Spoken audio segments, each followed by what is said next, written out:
Hold it. Have you started the stream?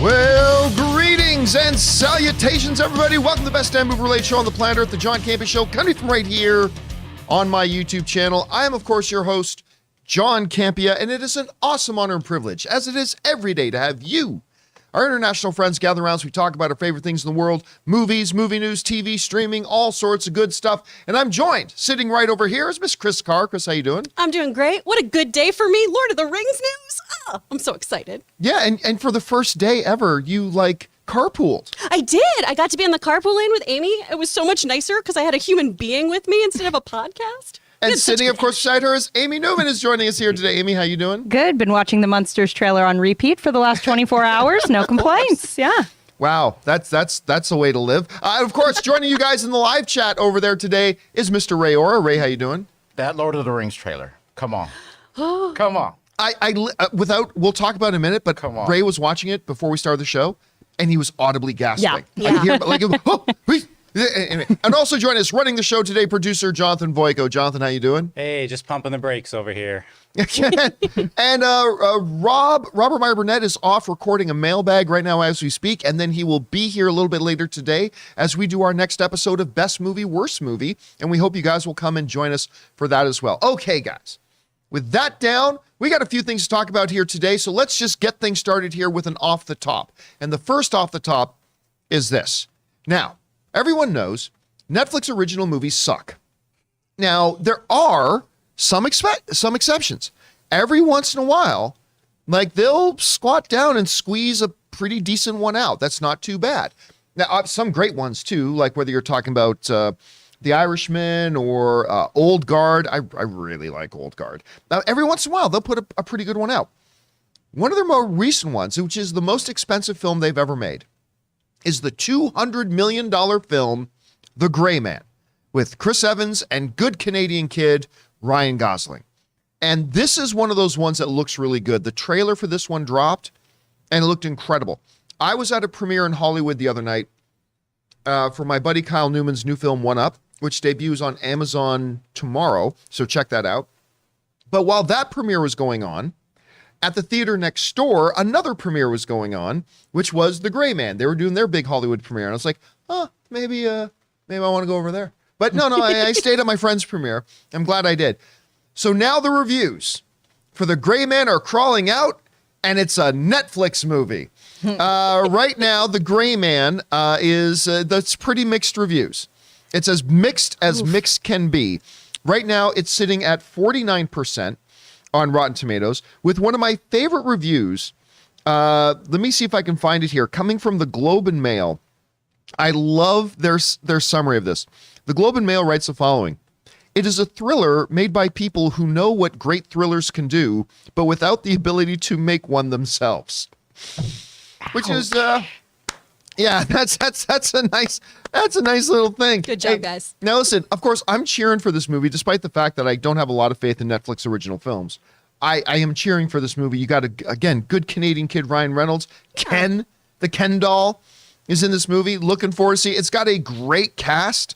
I mean, Ana de Armas is in it. Chris Evans' mustache is in it. Ooh. He's got big PE coach vibe right now. Yes, he does. I actually think Netflix is pushing for an Oscar nomination for Chris Evans' mustache. As they should. Best supporting. I think they're going to try to go for that. I haven't had a chance to see it yet. I mean, he rocks that stash, though, right? He saw producer Jonathan was like, that's a look, and I'm stealing it. Oh, yeah. Everybody knows Evans watches this show every day. Saw fact checker Jonathan said, there it is. That's what I'm going for. He's going to make me climb the rope, and I just can't do it. That almost sounded like a euphemism, so I'm going to leave that. I'm totally going to leave that one. I'm going to leave that one alone. So anyway, yeah, I'll be honest with you. This is one that I was expecting was going to be one of those exceptions. The trailer was fantastic. And again, to note, I haven't seen it yet. So maybe I'll think it's the greatest thing ever. So I don't know. I cannot speak to it personally. I am surprised, though, that the ratings are as low as they are. Again, these are incredibly mixed. I was expecting, because I know a lot of these critics, and a lot of these critics were very hyped for this movie. Yeah. Very, very excited. So I'm kind of surprised to see it's coming in as low as it is. Still looking forward to seeing it myself. But anyway, Chris, you see the reviews and the ratings for it. Where has your anticipation level been for this movie, and what do you think about the ratings it's getting right now? You know, I was actually very excited about this film. My friend Kimberly Graysick did makeup for this, and she got to go That's to France. right. I and forgot everything. about that. And she's how we found out Logan did not get the Ryan Gosling That's right. part. Where she was like, "Well, you didn't get it, bud," and he was like, "Why would I have? Look at him." And we got to read some pages of it, and it seemed really fun and exciting and funny too. This review, though, just I can't help but think of Anna de Armas's other thriller that came out, that erotic thriller that was neither erotic or thrilling, that Dark Water, I think it was. Oh yeah, who she had a big co-star with her in that Ben one. Affleck. It was Ben Affleck in that. And That's so I'm right. just like, can we get her in a good thriller? Man, I mean, Knives Out was killer. She was great as a Bond girl. Well, she's got that Marilyn Monroe film. She coming does. She that I'm has very that coming interested out. in. But just hearing these back-to-back thrillers for her, though, not being thrilling really bums me out because I love her. I love Ryan Gosling. I think Chris Evans is an absolute treasure. You know, good Boston kid. I got to appreciate him. But I have a little more leeway with Netflix films than you. You know, I'm like a Gunpowder Milkshake apologist. Right. And I'm still going to give it the benefit of the doubt. I'm still going to watch it, but it's a bummer that something that had so much money pumped into it on a streaming service that really needs some wins is still this mixed. Anyway, Amy, where has your anticipation level been for this, and what were you expecting the reviews to be like coming out? Yeah, I at least had some solid curiosity about this one. I don't know if it was like top of my must-see list, but if nothing else, that cast alone, I mean, obviously a really great cast, and I'm kind of loving seeing what Chris Evans does. I think he's made some really interesting career moves. So I think on that alone, and oh my God, I can't look at him like that. Here's the thing. I love a good mustache. It's the mustache with that haircut. It really pushes it over into full, like, gym teacher status. I can't do it. But as far as the movie, Gym teachers look like in Burbank. I mean, I wish if they looked like that, I may be in better shape right now. I don't know. But be that as it may, no, I'll probably check it out. I mean, that is the nice thing with a Netflix movie. It's like, we can put on 20 minutes of it. And if it's, not grabbing us, there's a million things, or I can, take a restroom break. But, yeah, nothing worse than a thriller that's not thrilling. I feel like that's up there in the genres of when they don't work. Like a comedy that's not funny. Yeah. Again, we haven't seen it, so I will give my thoughts once I have a chance to see it. Maybe I'll love it. It's mixed, and like I said, almost 5 out of 5 critics do like it. So it's the very definition of mixed right there. Anyway, guys, question is for you.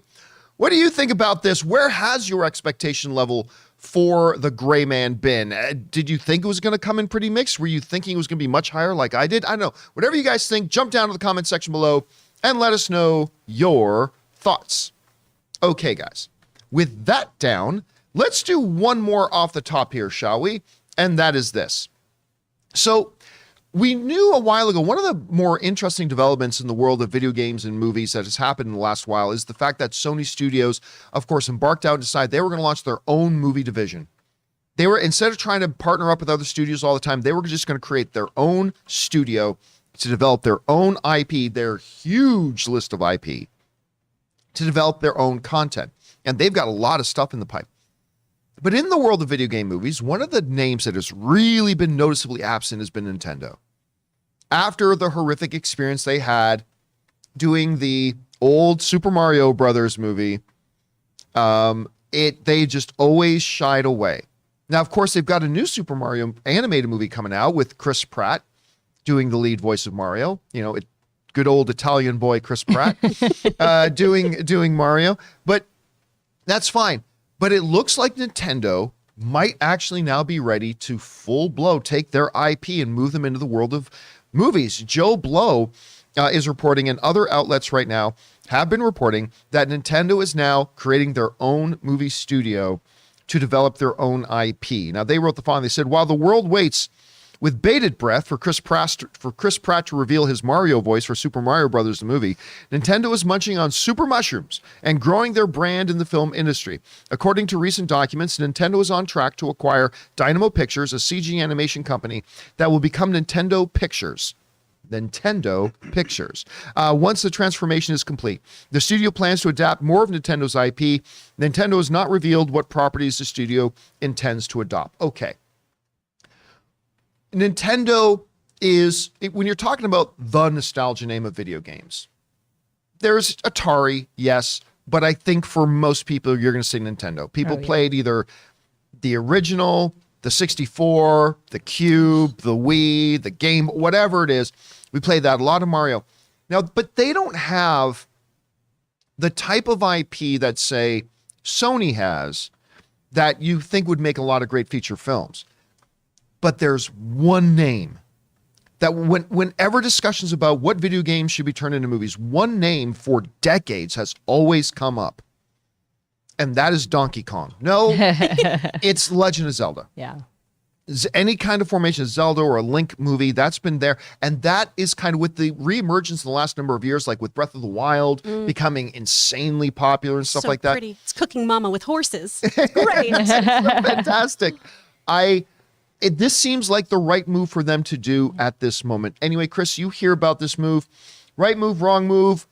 What are the IPs they should be looking at developing? What do you think? I mean, they definitely have material to work with here, right? I am a huge Nintendo fan. As most of you know, I am a control thrower, so I play very soothing games. So I am a huge fan of all the Pokemon games. Pokemon Snap I still play. I still have my N64 and everything. I had a GoldenEye birthday party around that game, right? I spent so many hours of my life playing GoldenEye. I love that game so much. So I would love to see some other Mario stories, possibly, maybe with Chris Martinet doing the voice. Because we all know Chris Pratt is going to do that thing of doing like, it's a me. No, here's my real voice. Like that's how that movie's going to start. I'm going to be so annoyed. Yeah, but do you really want to hear that Mario voice for like 2 hours? I do actually. You do? Him. Okay. I love him. All I right. love that voice. You freak. I'm into Amy. I like it. Obviously a Zelda movie. I would watch the shit out of a Donkey Kong movie. I loved that game on N64.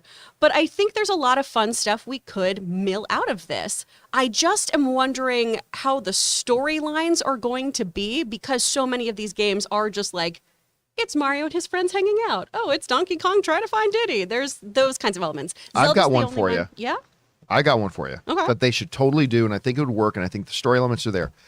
I'm trying to remember the exact name of it, but I believe it's Luigi's Haunted Mansion. Oh, Luigi's love Mansion. Luigi's Haunted Yeah. It's called Luigi's Mansion. I think it's just Luigi's Mansion. Ann yeah. and Corey were like playing that for it's months. so fun. And it's like Where you there's a vacuum the story. ghosts? Yes, where you vacuum it. There's, fun. I mean, if this is an animation studio, I mean, that's one they could look at Oh, too. I yeah. think that one could be successful. Well, and there's tons of really cute indie games too on the Nintendo Switch that I think have Right. beautiful storylines. I think it's a game called Prim or something. I'll have to double check it. But it's like this beautiful 2D animated game that only 8 people were on board for doing. And it's all just like hand painted. And you go through the stages of grief in this game. Like they have really, really cool stuff on there. That what I think about would be fun. Hades? Hades would be killer. Yeah, so I don't know, because Hades was only on Nintendo, but it was on one other platform as well, but I don't know who owned it. I don't know if Nintendo, sure. because Hades got nominated for Game of the Year too, and that's funny. Is It Takes Two Nintendo? Oh, be amazing. that would make a great movie, Yeah. actually. It Takes Two would be No, really that's like good. Ubisoft. It I is? think. Oh. Is it Ubisoft? Well, think that's so. still, I want So, that I mean, to be a Nintendo movie. could license that, though. Yeah. To me, I mean, that did win Game of the Year. That's what got Ann and I playing it. Anyway, Amy, you hear about this. What do you think about Nintendo finally coming out of the shadows? EA. Sorry. What's that? It's EA. EA. What do you think about them coming out of the shadows doing this, and what types of properties do they have do you think they could develop? I mean, I want my Dr. Mario medical drama first and foremost. I forgot about that. No, I mean, but even, yeah, absolutely. Zelda was the first one that came to mind. I think you could have a really cute Yoshi movie. Anybody? work. I think Luigi's Mansion was one that definitely came to mind.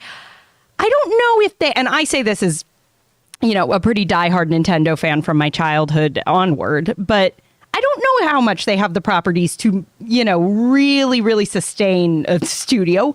But I think if they can pull these off, and I think the key factor on how well this is going to work is just frankly how good are the movies going to be? If they feel a bit, sure, yeah. but in that way of if it's sort of like, oh yeah, it's cute, you can take your kids, cool. If they can hit that Pixar sweet spot where they're genuinely good enough that you can cash in on that nostalgia factor, Yeah. where like my generation's going, yeah, I want to go, or I want to take my kid because I'm a diehard fan and this looks really cute So and like charming. A Yoshi film, but with existential dread.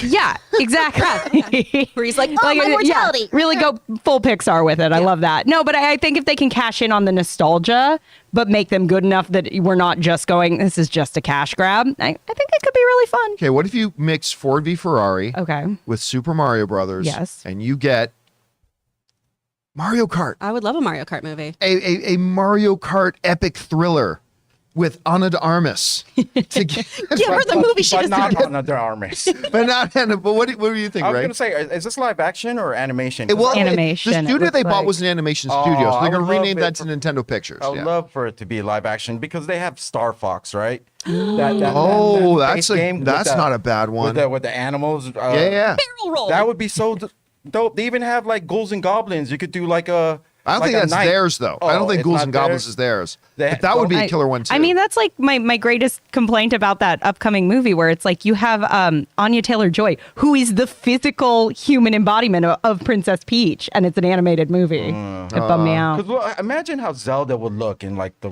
Oh, see that? Oh, it'd be no, gorgeous. Zelda is one that I mean, look, they'll probably do it in animation, but that is one I would love to see in an epic. You know, I know it's overused to say, but Game of Thrones style. Yeah. Epic you could do with that. But anyway, guys, question is for you. What do you think about this? Nintendo has bought themselves a movie studios. We call Nintendo Studios. What properties do they have that you would look forward to them developing? Whatever you guys think, jump down to the comment section below and let us know your thoughts. All right, guys, before we move into our main topics here, we're going to take a second to hear from one of the sponsors of today's episode, the delicious and I love them, our folks over at HelloFresh. We want to take a second to thank the sponsor of this video, HelloFresh. Now, guys, you've heard us talk about HelloFresh before. Ann and I absolutely love using them. With HelloFresh, you get farm-fresh, pre-portioned ingredients and seasonal recipes delivered right to your doorstep. Skip trips to the grocery store and count on HelloFresh to make home cooking easy, fun, and affordable. And that's why it's America's #1 meal kit. You can bust out the grill on a nice warm summer evening and make dinner from HelloFresh's cookout collection with recipes like Melty Monterey Jack burgers and others. HelloFresh has foolproof, step-by-step recipes, which means a joyful cooking experience and a stress-free summer. Plus, HelloFresh cuts back on the time spent in the kitchen with easy, ready-made meals in around 30 minutes or less. You know, Ann and I are both working professionals, so coming together for dinner time can sometimes be a little bit of a circus, but we love using HelloFresh. We get the exact meal we want, we get easy-to-follow instructions to make it together, and we actually look forward to making dinner together. So guys, go to HelloFresh.com/Campea16 and use the promo code Campea16 for up to 16 free meals and up to 3 free gifts. That's HelloFresh.com/Campea16. HelloFresh, America's #1 meal kit. And thank you to our friends at HelloFresh for sponsoring this episode of the John Campea Show. Don't forget, guys, when you support our sponsors, you're actually supporting our show. So go on down into the description of this video, and right at the top, you'll see links to all of our sponsors and the promo codes. And again, thank you to HelloFresh. All right, guys, with that down, let's get into our main topics here today. And how do we select our main topics on the show? Well, that's easy. We need you guys to do that because you guys come up with our main topics. Whenever you guys come across a big topic, issue, or story that you guys feel we need to cover as a main topic here on the show, just go anytime 24/7 over to www.thejohncampeashow.com/contact. Once you guys get there, you're going to see a form. Fill it out with your topic or question. It's absolutely free. Hit submit, and then maybe, just maybe, you might see your submission featured as a main topic here on The John Campea Show. With that down, Amy, what is our first main topic today? Our first topic comes to us from Matthew Evan. Hello from Indonesia. John and crew, the Lord of the Rings trailer has just been released, and I think it looked great. Kudos to those who worked on the VFX and cinematography. Have you seen the trailer? If yes, how do you compare the looks of it to Peter Jackson's Lord of the Rings trilogy? Thank you. All right, thanks for sending that in. And of course, I think it was about a week ago, they dropped the teaser to what was going to be a full trailer coming out here. I have liked very much what we have seen, but also understanding they're not showing us a lot. This one, we finally are starting to get a little bit of an ideal. We've got a lot more of Galadriel in this. Galadriel is really kind of the main focus of this. We really do get an idea that what do they call the Hobbit precursors? The Harfoots, because Hobbits didn't exist yet in the Second Age. That's right. So they were the Harfoots. Yeah. I guess that's what Smeagol was. So you have the Harfoots. Nerd. So they have, obviously the Harfoots are going to be kind of key as well. Get a lot of sense of the elves and then what's going on with the dwarves. Clearly the rings and stuff, like all that kind of stuff is all part of it. I will say this first. We are still not really getting a sense of the plot in the trailers. And I really thought that this trailer was going to be the one that would give. Now, granted, we're getting a general idea, but really no firm thing on what the plot is going to be. They need to give us a good preview of a plot-centered trailer before this show comes out. They really need to do that. Okay, with me having said that and that aside, it looked beautiful. I mean, it looks great. It has the tone of the Peter Jackson Lord of the Rings. So this one spot more than any of the others has that tone of the Lord of the Rings that Peter Jackson bring us. I thought the characters look great. The landscapes look breathtaking. Even the background music is just, it all heightens that. And you guys know, it is my number one most anticipated thing coming out on television this year, has been all year. I thought it looked great. So anyway, Amy, you had a chance to see the trailer. What? We just lost connection. Oh, did we? Oh, no. Does anyone have Wi-Fi on your end? Let me check. It looks like it. I still have the chat going. Yeah. Huh. I can't Oh, connect they to said we're Facebook. good. Maybe it's just your screen. Oh, yeah. Don't know how. They're saying they can see us. Oh, everybody's saying they can see us? Wow, Is my this picture good froze content? too. Well, I guess we'll just keep going then. If everybody says they can see us, that's great. I'll just try to fix it on my end, guys. I'll keep an eye on it.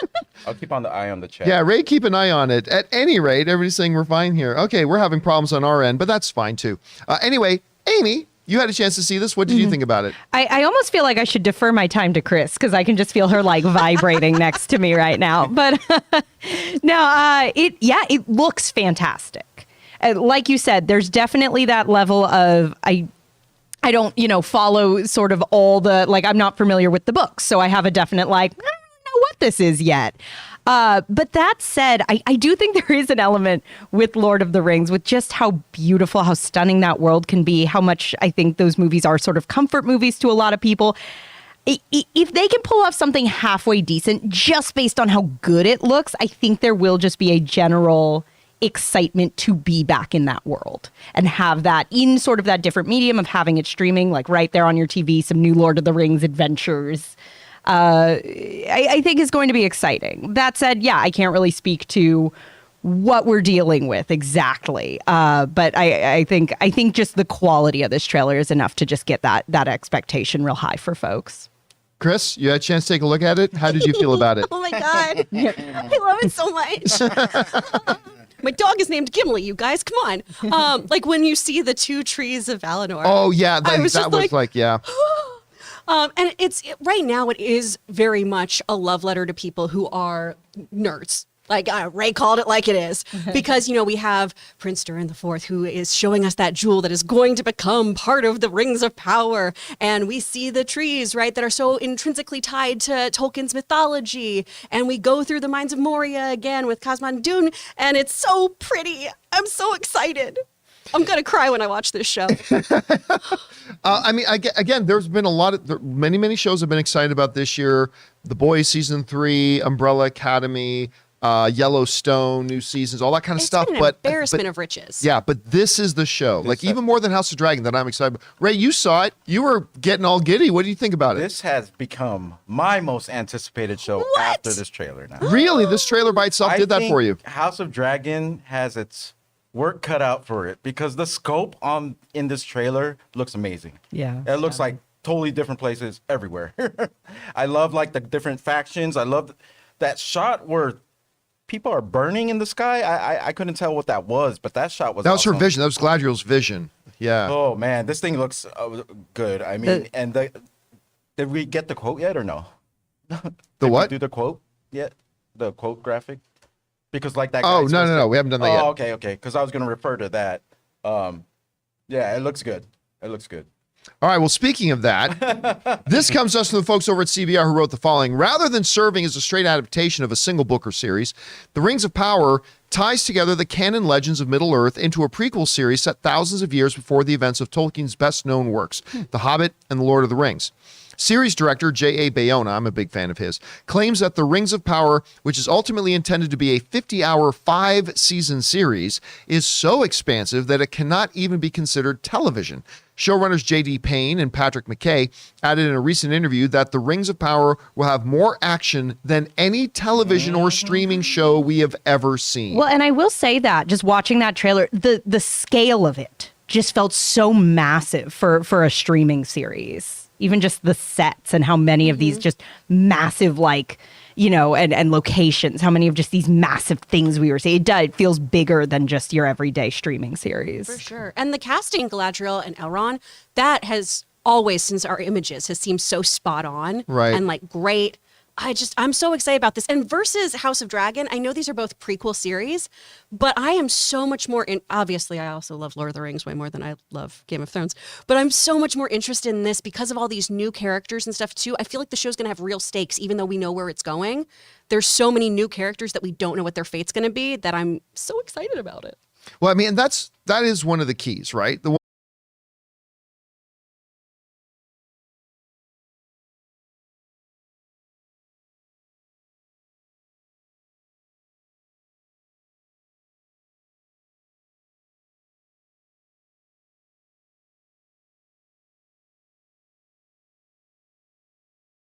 Okay. All right, guys. Sorry about that. We had some technical problems in here with our internet. Thank you so much for that, Spectrum. But we apparently are back up and running again. So hopefully we got through all the last topic. We'll see. But for now, guys, let's move on to main topic number 2. Are we ready for number 2? We are on number 2, right? Yes, Yeah. we are. Amy, what is main topic number 2? Our second topic today comes from the antagonistic Anonymous. In a recent interview with Rotten Tomatoes awards editor Jacqueline Coley, Daniel Kaluuya has confirmed that he won't be reprising his role of W'Kabi in Black Panther: Wakanda Forever due to scheduling conflicts with Jordan Peele's film Nope. It's really sad to see we won't be seeing another significant character in the sequel. As for me, W'Kabi's character arc No, keep going. Oh. as We need that screen back up. There we Sorry, go. as a friend turned to foe was quite interesting and would have been significantly more important considering T'Challa is no longer king. John, I can't lie, this news kind of decreases my hype for the film. So, what are your thoughts on the development? All right, I'll be honest with you. First of all, Daniel Kaluuya, Academy level actor, Yeah. 100%. He's great. He's fantastic. I was very, very excited to see him in Nope. Super stoked for it. All that kind of good stuff. That being said, I never thought W'Kabi was going to be in this movie. Like at the end of Black Panther, like it seemed like the definitive end to his story. And I'll say this too. The movie doesn't need that character. I honestly thought it was a pretty weak character. I really do. I don't think they gave Daniel a lot to work with. I honestly thought it was the weakest character in the movie. It was just like, oh, hey, I'm your best friend. Something went wrong. I hate you, and I want you to die. I mean, it was like far too, and I get it. The motivation, like he's very angry. This was a guy who was responsible for the death of his parents years and years and years and years ago. But this was his best friend, his king, and like I went to go get him, and he got away from me. You failed? I hate you forever. And I'm going to support this guy killing you and taking over as king.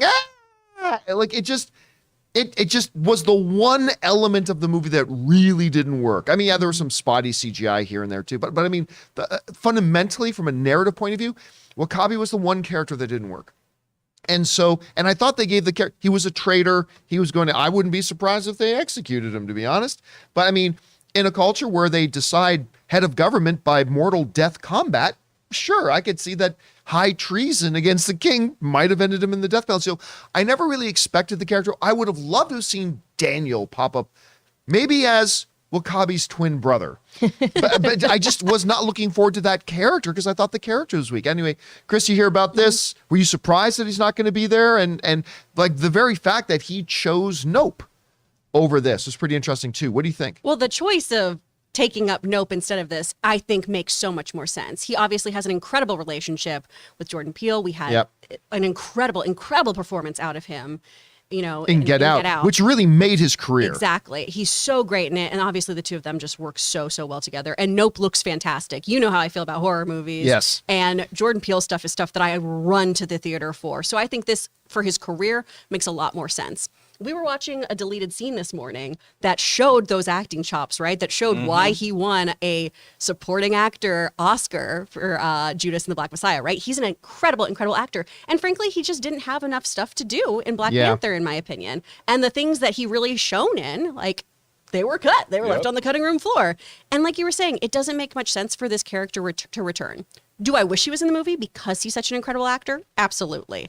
And honestly, I feel like Black Panther is running into more and more issues about, just issues they had with trying to film everything because of COVID. Right. Having actors who aren't available in there, having scheduling issues. Obviously, the huge loss of not having Chadwick Boseman in there. So I'm really hoping that we have a great story here and some other actors of this caliber stepping in since they lost him. Well, and look, we know the one thing Black Panther 2 has is a very strong cast. Absolutely. Even without Daniel there. And Amy, you had a chance to see this. I mean, he basically had a scheduling choice. He could either go do Nope or he could go do Black Panther 2. I mean, honestly, too, I just think he would know I'm going to get a much better character to play if I just go and play Nope. Anyway, what do you think about this? Yeah, I have a lot of respect for him as an actor to make that call. Obviously, Jordan Peele's such an incredible director. Yeah, obviously they work together so well.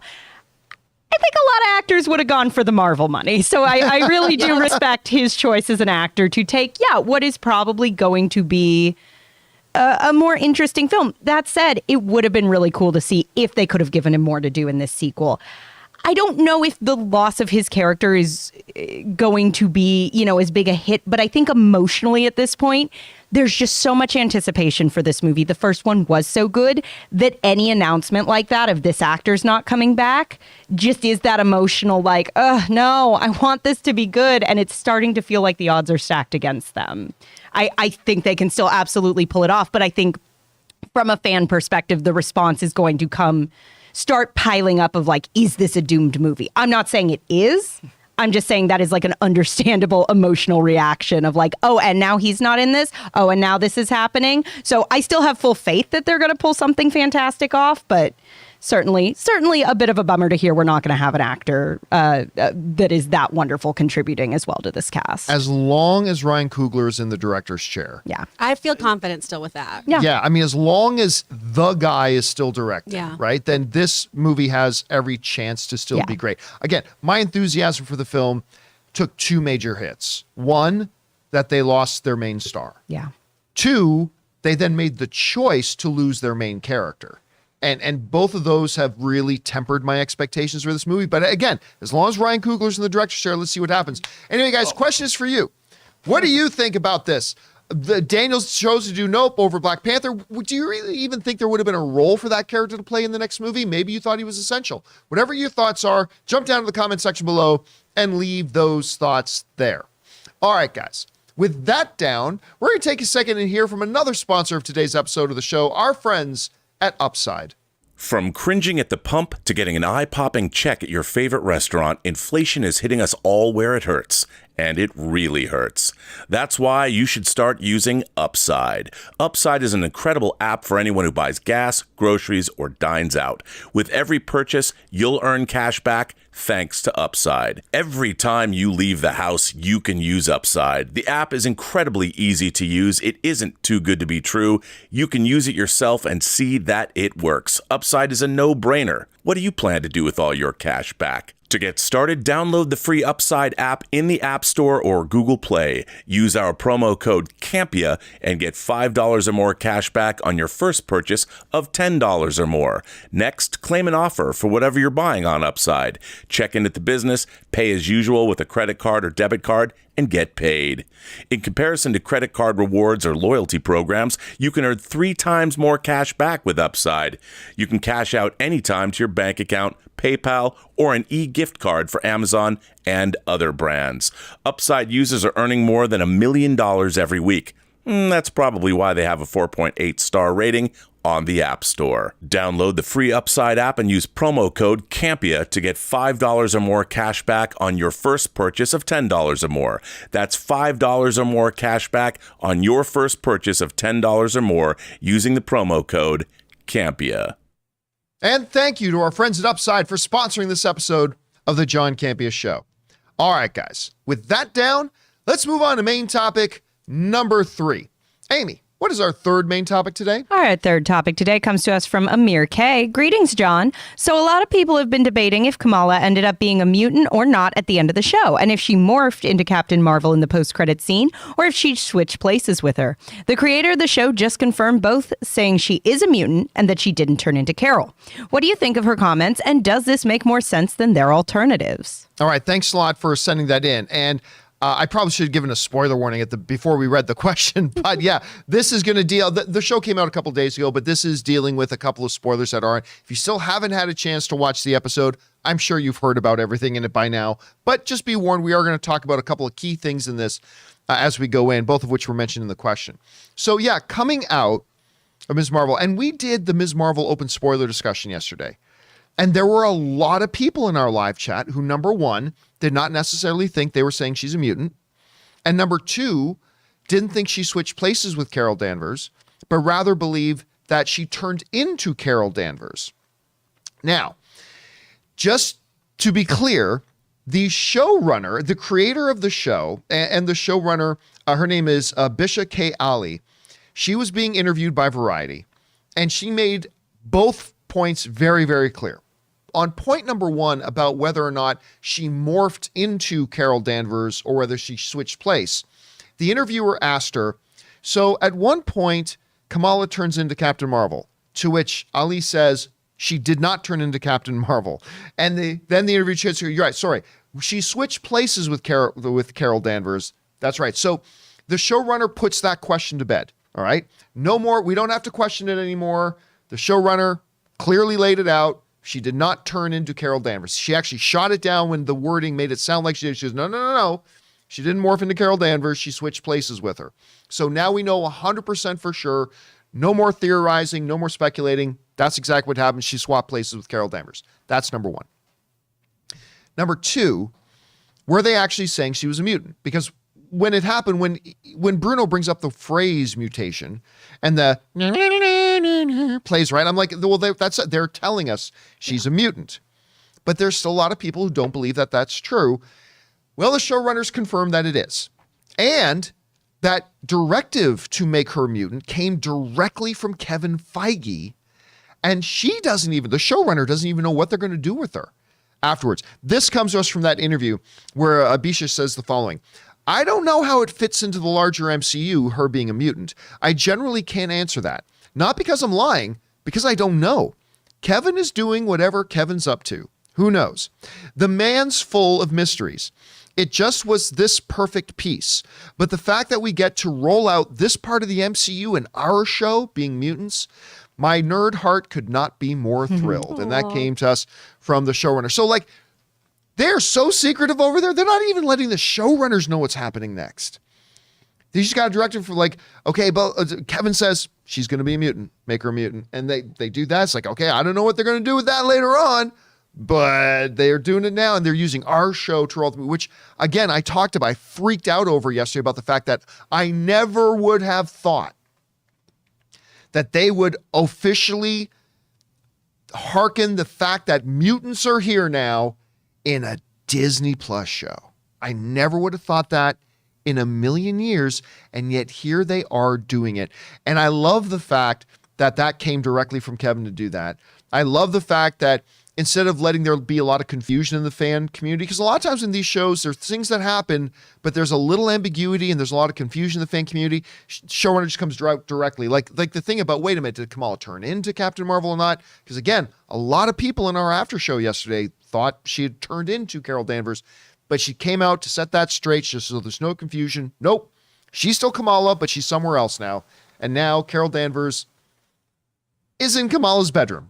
For why, I don't know, but we'll find that out. Anyway, Amy, you hear these comments from the showrunners. Does any of that surprise you? Do you think it was important that she laid that out? Doesn't surprise me. Honestly, to me, that's all stuff that felt pretty clear. But it is great that they're clarifying it. I think even just kind of in that moment where we see Carol in the bedroom, like her clear confusion about where she is, that it wasn't a confusion of what is this body, it was a confusion of where the hell am I. But nice that they're clearing that up. I think also very notably, not only is, Carol Danvers in Kamala's bedroom, but Kamala's wherever she just was. So I'm assuming hopefully it's not in the middle of outer space because Kamala can't breathe in space. I'm guessing this is going to be our launch point for the Marvels, which is super fun. As far as clarifying the mutant thing, really glad they did it. I think it would have been almost a bit of an FU to the fans if they dropped that word and then we're going, but she's not really. Why would you do and that? play the musical notes, exactly. I feel like the music is exactly why it was like, of course she's a mutant. Yeah. You don't play that riff and then go, just kidding. Yeah. That'd be so douchey. Yeah, no. So from a fan perspective, I'm so glad they didn't put. It would have felt a bit like the whole WandaVision Quicksilver thing. That was a bit of a well, he's not even okay. Why'd we do this? See, I would say this: the big, and you alluded to this, Chris. The big difference between the WandaVision thing, which, by the way, again, when he showed up, I told everybody that ain't Quicksilver, and nobody believed me. Anyway, the big difference between the thing in WandaVision and here, though, is that WandaVision in story was deceiving Wanda. In Ms. Marvel, the showrunners actually put in the music that is not something that's happening in story to the characters. It's not like Bruno said, you have a mutation. No. No, Bruno didn't do that. It was something only directly given to the audience to say to the audience, she's a mutant, everybody. Yeah. That was a direct thing. That was not the case with WandaVision and Quicksilver, right? Yeah. So so I had a lot of people writing to me about that, say, how's this any different than that? Well, there's a big fundamental difference because in this, the showrunners are actually telling us, the audience, directly, this is what she is, as opposed to being something that was set up in the show. Anyway, you hear everything she's saying here, Chris. What stands out to you?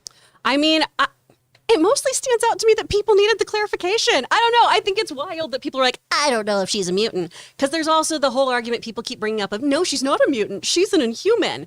It's like saying a Honeycrisp versus a Granny Smith. They're both apples. Well, and I think sometimes people forget, they do have to make these shows for people who don't know the comics as well. It's like they're not going to start overcomplicating of well, technically. They could, they might, they probably won't. And that's fair. I mean, I understand that I'm very close to the source material, so and I'm obsessed with that animated series, so hearing that music was like, yes!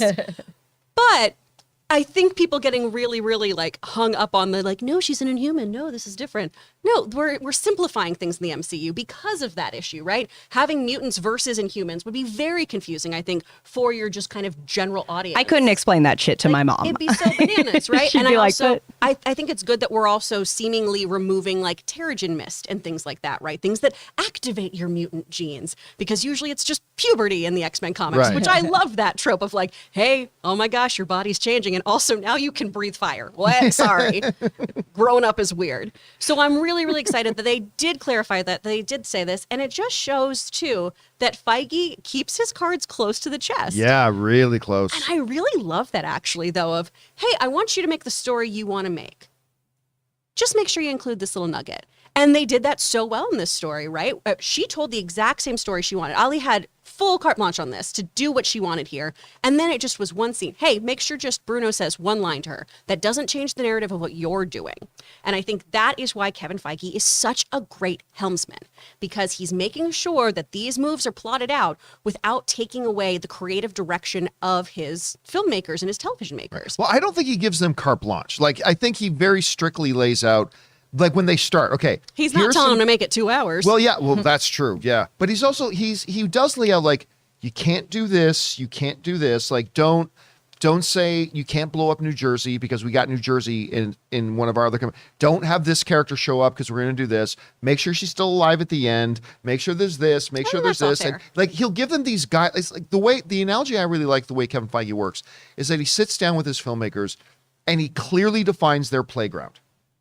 And he says, now in this playground, within these parameters, go nuts. Whatever you want to do, you go and do. But just don't leave the sandbox. Yes, or don't leave the destroy it. sandbox. Don't leave the boundaries that we've Yeah. set up, and then you should be good to go. For sure. I think the other really exciting thing about this too, the Carol Danvers stuff at the end there. Yeah. Kamala's where, Carol is and everything. Carol's in her house. Yeah. I want to see her dad interact with her and be like, "Oh, you're the girl who's all over my daughter's walls. What's your deal? I didn't even think about how delightful I'm that's going to be. Yeah, it's going to be precious. Oh, I think it's going to be so cute." And you're right. This is this is clearly the setup for the Marvels. Now, I had said going into the final episode, I remember on our Ms. Marvel after show last week, I said, okay, I'm 100% convinced Carol Danvers is showing up in the next episode. And it better not just be some post-credit scene, some shoehorned in post-credit scene. I said that last week, and that's what they ended up doing.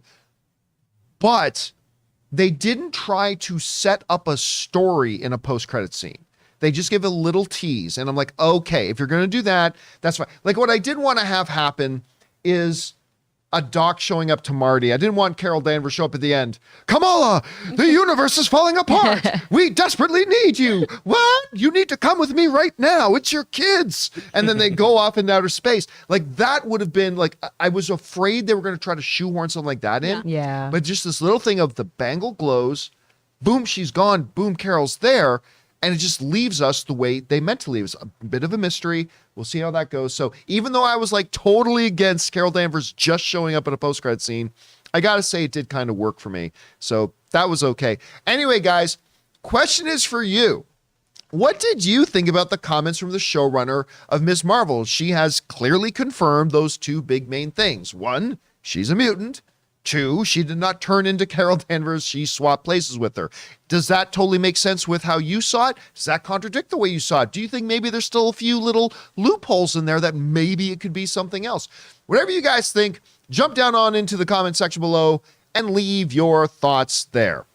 Okay, guys, with that down, we are going to open up the super chats now. And if you guys have a thought, opinion, comment, question, theory, critique, whatever, jump on down and start entering those in. We're going to spend the rest of our time now just addressing your questions. Before we get to that, we're going to hear from one last sponsor of our show today, our friends at Policy Genius. In these tumultuous times, life insurance can offer peace of mind that anyone who relies on you financially, a child, a parent, or even a business partner, will have a financial cushion if something happens to you. Policy Genius is an insurance comparison website that makes it easy to compare quotes from top companies like AIG and Prudential in one place to find your lowest price. You could save 50% or more on life insurance by comparing quotes with Policy Genius. Just click the link in the description or head to policygenius.com/Campea to get personalized quotes in minutes and find the right policy for your needs. The licensed agents at Policy Genius work for you, not the insurance companies. They're on hand through the entire process to help you understand your options so you can make decisions with confidence. Policy Genius doesn't add on extra fees. Your personal info is private. Policy Genius doesn't sell your details to third parties. Policy Genius has thousands of 5-star reviews across Google and Trustpilot. Policy Genius has options that offer coverage in as little as a week and avoid unnecessary medical exams. Since 2014, Policy Genius has helped over 30 million people shop for insurance and placed over $150 billion in coverage. Head to policygenius.com/Campea to get your free life insurance quotes and see how much you could save. And a big thank you to our friends at Policy Genius for sponsoring this episode of the John Campea Show. Okay, guys, with that all down, let's get on over and hear what you guys have to say. First of all, Ray, do we have any from our channel members? We got one from Empire Fan 1980. He says, thanks to you guys talking about The Boys. I finally binged it. It was amazing. Do you think we see Jared Padalecki show up on The Boys? I'd love to see The Boys back together again. I don't think so. He's kind of busy right now with his other CW show, Walker. So I don't think we will. But again, the creator of Supernatural is the guy who does The Boys. You got Jensen Ackles back in there. You got Bobby in there. It would be great to see. I don't think they'll do it, but I would like to see it. All right, what's next? Okay, Laura Howard says, Westworld is back and better have any interest in giving it another try? Nope, zero interest in giving it another shot. I gave it like a season and a half, didn't do anything for me. Hey, listen, I understand a lot of people really like the show, and that's awesome, but not every show is for everybody, and for whatever reason, Westworld just didn't click with me, so I passed on it. All right, what's next? Kay just messaged, "Bring on the filthy." With Aw, our thank little you for that. I member like that. icons right there. And then back year play, he gifted 5 John Campea memberships. Oh, thank you. wow. That is the coolest thing when people gift memberships to other viewers. That is awesome of you. Thank you so much for that, man. That's incredibly generous of you. All right. With that down now, let's get to the super chats you guys have sent in. Amy, what do we got? We have Jojo Pont sending in a super chat. Thank you, Jojo. And King Mike Todd's as well. I think that might have been yesterday. Kara Black said, Amy, since you love Rogue One, were you aware that Jyn Erso's theme is actually in the original Star Wars film when Luke is telling Obi-Wan he can't get involved with the rebellion? I didn't know that. I was not aware. That is a I didn't pay fun attention to fact. that. It's Thank those you very much. Cool little details that I love learning from our audience. I could be totally lying to us, but I'll go and find out. But I'm going to tell people at a party and look like a dumbass. So if you did that to me, well played. You never know. You never know if it's actually true when they write in. But Yeah. I just tend to choose to believe these little facts from our audience write in, just like some guy chooses to believe that a stripper actually likes him. So we'll just go with that. They don't? no, they like you, Chris. They like you, but not I nobody ask else. them about their hopes and dreams. This is going to school, right? I'm helping buy textbooks. What is this? All right, what's next? What's happening? Cynthia said, the important philosophical questions mankind have asked. Who are we? Why are we here? Where did we come from? Kevin Feige, what the hell are you up to? Yeah, I mean that's the thing that a lot of people. But now even the showrunners we're finding even the executives over there like, what the hell are you doing in that room? I like to think he has no plan. He's Winging just it? like, yep, you got to make her a mutant. He just like walks out of the room. He's like, Kevin, what are we doing here? One day I really need to read these Oh, comics. Jesus. Shit. I need to think of the comment. He just walks in the other room and Googles, who is Ms. Marvel?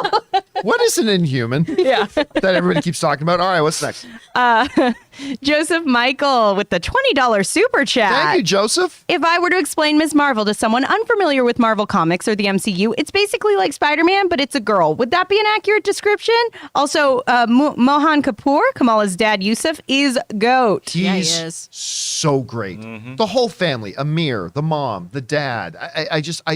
Their chemistry and the performances they pulled. Still, I think, do you even watch Bake Off? Is like one of the best lines in the series. I just love all of them. But you know what? In basic terms, as somebody who doesn't watch Marvel and doesn't know comics, just to say it's not inaccurate. If you want to just get too really oversimplified, say, think of Spider-Man, but she doesn't lose her parents and she's a girl. It's not a bad reduction. And we're in Jersey. Yeah, and they're in Jersey. It's not a bad little reduction. That could give somebody a basic sense of the kind of story they're going to get. Well, I think just a definite, if you like a Spider-Man-esque superhero and that kind of scale with your superhero, That's a better way of saying it. this is a good show for you. Yep. All right, what's next? Sin Vendetta said, Chris, as much as I'm looking forward to your thoughts on Lord of the Rings of Power series when it comes out, I really wish I could see your actual reactions as you watch the show. Oh, man. That would be so long, though, of just me sitting there and being like, I feel like all of you would get sick of it really quickly because it'd just be me crying. Yeah, I've thought about stuff like that, like about doing live watch-alongs, but the reality is I don't like the idea of live watch-alongs. Because number one, it's the same reason I don't do trailer reactions. I'll always feel like I'm just overhamming it for the camera. And if I'm not, then I'm feeling it's just going to be a really boring watch. Because when I watch trailers, even trailers I love, if you were to look at me, I'm not like watching a trailer. That's just how I exist through life. Like I'm like the whole time. My resting face is The just whole like, time that I'm talking and she's not on camera, that's what she's doing that's to pretty me. much. I'm like, Chad. But I mean, like when I watch a trailer, I'm like, and that's it. That's my face, right? When I'm watching a trailer. So I don't really see a need or a thing. And I have a feeling watching a show too, like you might get me go the odd, oh, wow.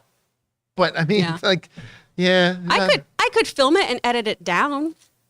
I don't know if that's interesting. I was thinking about doing that. I really want to do that with you and Aaron watching The for Descent. that horrible movie. The Descent, yes. Why are you so mean to me, John? The Descent, I give you or- nothing but joy and love. Or this one. I've seen that one. Oh, you've seen American Yeah. Werewolf in London. This is my all-time favorite I horror love movie. that movie. This is the Laserdisc, by the way, that Rob gave me as a gift Okay, because I he was knows gonna it's my favorite, my all-time favorite horror movie. Do you have something to play that I on? know I do not, but just having it is special to me. My dad might still have a Laserdisc player. But yeah, but so. I was thinking Rob about has, doing like, that, getting you guys to watch it, but then editing it down to like 15 horror minutes. is also Yeah. funnier to watch people react to because horror Yes. is just a more visceral reaction. Yeah. That's true. It's the Lord of the Rings. It's going to just be Ray yelling nerd. Yeah, the whole time, nerd. The video's going to take a real turn when Ray gives you a full swirly at the end. By the way, gonna have to make sure that you are on the Lord of the Rings. Oh, the after show? Absolutely, Yeah, yeah. we'll do that for sure. All right, anyway, we got to keep going. What's next? Jay said, why are they telling me how great IMAX is? Well, I'm already in an IMAX theater about to watch an IMAX movie. I am already here. I've been sold. Is there a second part? Because I feel this. Didn't get it in? Okay. Well, look. It's like when you're going to Denny's and they're like advertising pancakes to you and you're like, I'm here. I'm eating pancakes. There is you a were gonna get difference. waffles. There is a difference between what AMC does and what IMAX does. Because if you're talking about that big swirling number countdown, 10, 9, 8, right? Like they are literally showing you before the movie starts, look how fucking crisp this is. Yeah. Like it doesn't matter how, like AMC Prime theaters are still my number one choice. But every time I'm in an IMAX and they play that opening, listen, we're going to quickly demonstrate for you. This is the kind of image you're getting by coming to an IMAX. And they show that opening with the spinning numbers and space and the sound. I'm like, okay. And it's kind of like a recalibration for my brain in watching it.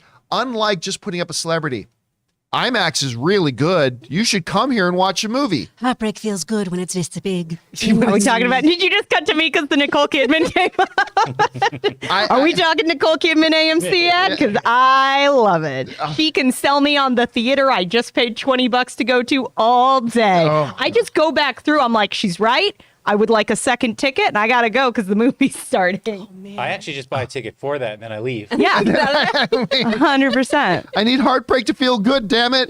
All right, what's next? Joseph Michael said, "Where's Rob? I wanted to hear his thoughts on the new Rings of Power trailer." Rob is recording a mailbag right now, but he will be back for Best Movie, Worst Movie a little bit later. All right, what's next?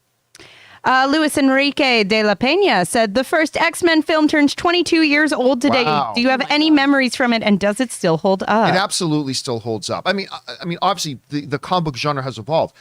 Everybody forgets, like some people will point to the Blade movie. The Blade movie did not kick off the golden age of comic book movies because it didn't make studios and producers look at it and go, wow, we can do comic book movies a different way than they've been done. Like Blade was great. I'm a big Blade fan. I think it opened that door slightly. It cracked it. Maybe. And then X-Men like just friggin' kicked it. But it was the first X-Men, and I remember the name starts with an R, the producer of the Dark Knight series. I'm trying to remember his name from Warner Brothers. At any rate, but I've heard a lot of producers and studio heads say it was when that X-Men movie came out. When that opening scene, which is something the world had never seen in a comic book movie before. The opening scene of this comic book movie. Remember at the time, comic book movies was Christopher Reeve's Superman with a German concentration camp and people being led to their deaths and a child being torn away from the arms of his mother. It's like, I remember sitting in a theater the first time watching it and thought, I didn't think comic book movies could be this. I didn't think comic book movies could be this. And it just fundamentally changed the way that Hollywood looked at what comic book movies could be. And it ushered in, and it took them a while to kind of find their footing, but it is what opened the door. It is why I call that at first X-Men movie, that is the movie that started this age that we are in now. There would be no MCU today if it was not for that X-Men movie. I do not believe there would be a DCU today if it was not for that X-Men movie. And so, yeah, a lot of those moments stand out to me a great deal. All right, what's next? Kara Black said, "Are we sure Stormfront is really dead since we didn't actually see her die? And it's not just a ruse by her and Edgar to mess with Homelander, and she returns soon as this Vader-like cyborg?" I'm pretty sure she's dead. Yeah. I mean, they set it up pretty well too. You saw, like, with him rejecting her philosophy, you saw she lost the will to live at that point. And I have no doubt she's I don't dead. know. It was a little Really? vague for me. You think the door's a little bit It was open a there? little vague for me. Well, listen, it's not like They did that's show her body being carted out of the building. I'm not convinced. I'm not All right. convinced. Okay. Just holding out for more of those weird bedside handies she was giving out. By the way, they did That's what we say needed to I do love that actress, so maybe I'm did just say it hopeful. explicitly, but she's Homelander's mom. They didn't say that explicitly in there, but I 100% believe that, yeah, they used Soldier Boy's juice, but they needed somebody else. They need an egg to fertilize. I think it was lightly implied that while Soldier Boy was his dad, I think Stormfront was his mom. But if that's true, you think they don't want to keep her alive to play with that? I just think. Like, I think if that's true, it makes it more likely that she's not dead. Are you rethinking your bedside handy comment now, Chris? Is that what So you're much worse. It's so much worse. so much worse now? Sit in what you've done. Why you even think about what you said? Stop, Mom. God, Mom. I'm not saying I want it to be Stop. explored further. I'm just saying. Somebody in the live chat said, hey, that's just Alabama. Wow. All right, what's next? Sam Ash said, Wanda, what mouth? Kevin Feige, what Inhumans? I don't get it. Because she gets rid of Black Bolt's mouth. Oh, Black Bolt And says what? Yes. Kevin Feige, the true Wanda Maximoff of Marvel. Yes. What did you listen? I don't think Kevin Feige wants anything to do with Inhumans. No, because it was Again, it just feels like an extra thing, too. It's like everyone knows what a mutant is. that show was such dog shit. It was so bad. It was just a warm fart on a cold toilet seat. It was so bad. It was so bad. The only good thing about it was the dog. I love Lockjaw. The dog was great. I Bring love back the dog. Lockjaw and get rid of everything else. But the thing is, too, it's also a source of great frustration and pain for Kevin Feige because it was kind of one of the main battles that he had with Ike Perlmutter over. And he's like, effing humans. I just don't think he wants anything to do with it. And I bet if we got a backstory on Earth 838 that we saw Black Bolt in, I bet Kevin Feige would say he's a mutant and not an Inhuman. Yep. I would put money on that. But who knows? Anything is possible. All right, what's next? Jay Terrell said, does Kevin Feige making decisions like deciding to make Ms. Marvel a mutant give you more faith in Phase 4 direction? No? I don't. Listen, I don't have any lack of faith in Phase 4's direction because I don't care about Phase 4's direction. I care about good individual movies and good individual TV shows. If you make a good individual, if you just make a series of really good, enjoyable TV shows and movies, I'm happy and you'll be successful. The problem is that they're not turning out their best work right now. Ms. Marvel's an exception. Eternals, WandaVision, Spider-Man No Way Home. But other than those properties, the rest of them have not been their best work. So yeah, him making her a mutant I think is exciting, but does it give me more faith in the direction of the MCU? Not necessarily. Though I do feel like, because he was making those comments about like things are going to become clearer sooner, Yeah, I so do you're think starting we're to see a definitely picture. on that path of he's clearly playing 4D chess with this Yeah. stuff, and I think something's coming together. Yeah, you're right. All right, what's next?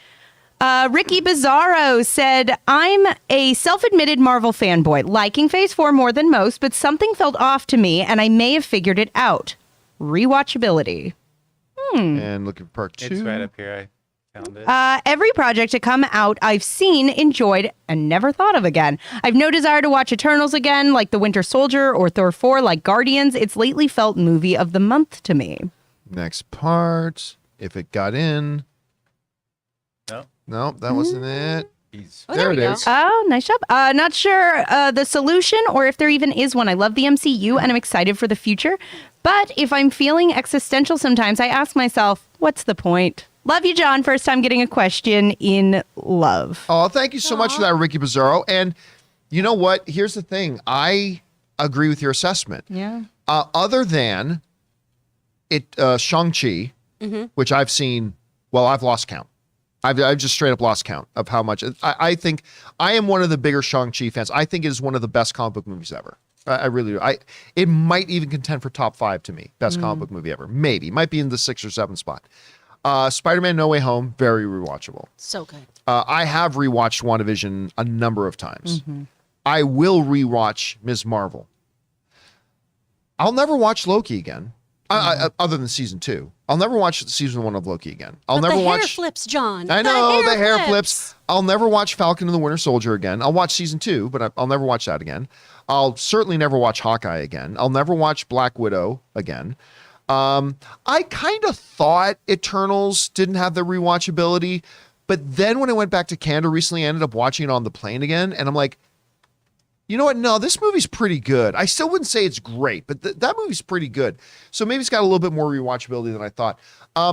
I've seen Thor in theater a couple of times, but when it does come out on Disney Plus, I don't know. And I like the movie, but I don't know that I'm going to be watching it 3 or 4 times on Disney Plus like I do Shang-Chi. So you know what? I think you're kind of right. I think there is a rewatchability issue. I think you're right on the money there.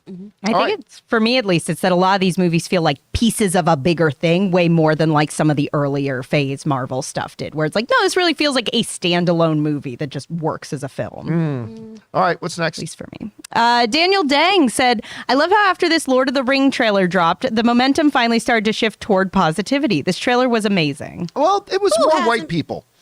I think that was really the issue for a lot of the trolls online. It was Yeah. like, oh, finally, more white people. I think that was it. I was just about to ask, who hasn't been positive? Oh, racists. That's okay. right. Oh, Yeah. now I understand. No. To be fair, there are a lot of people who just saw the trailer. The vast majority of them, I would say, saw the initial trailers and thought, I'm not seeing anything to get really excited about here. And to be honest, like a lot of my excitement for the earlier stuff was the fact that it's just Lord of the Rings. Right. And I thought it looked good and whatever, but for a number of people, it just wasn't resonating with them.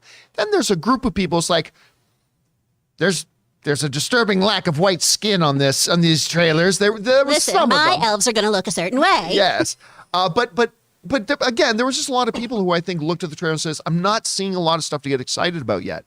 And even I wasn't jumping over the moon about the previous That's stuff. fair. This looks great, though. When This just really the looks images great. of hands came out, I was almost crying in here. Where I was Oh. like, did you see the posters? And everyone else was like, what's wrong with you? All right. What's next? King Tannic says, I just know that during the stream crash, we lost another pair of John's headphones. Poor guys never stood a chance. Campea grabbing those headphones with the might of Zeus, just busting your balls. Oh, no, LOL. listen. I will be the first one to tell you. When something happens to my, by the way, this was just, damn it, it's an internet connection we had to get fixed. No big deal. Yeah. But, Sure. John flipped a table. yeah, It's crazy. three. It took us 30 seconds to fix the stream and 2 minutes to pick up everything John my threw. God. So. Here's the thing. And I am, this is neither a good nor a bad thing, but this is something you need to know about me. Everything that I do and any bit of success, if you can call it that I have ever had is all based on the audience who comes and supports what we do. And so every day I feel a debt that I owe to the people who take time out of their day, who support and all that kind of stuff, our show, to be a part of our show. They support it financially, they support it with their time, they support it with their viewership, they support it with their involvement, all that kind of stuff. And you can ask Rob or Ray or Jonathan, like every day, I feel that debt. And whenever I feel like we have welched on that debt, whenever I feel like we have not lived up to that obligation, or whenever I feel I have let down our audience who support us with all those different things, I get real nasty in my own head. I get really, really, really dark in my head. I get very upset. I get very angry when that happens.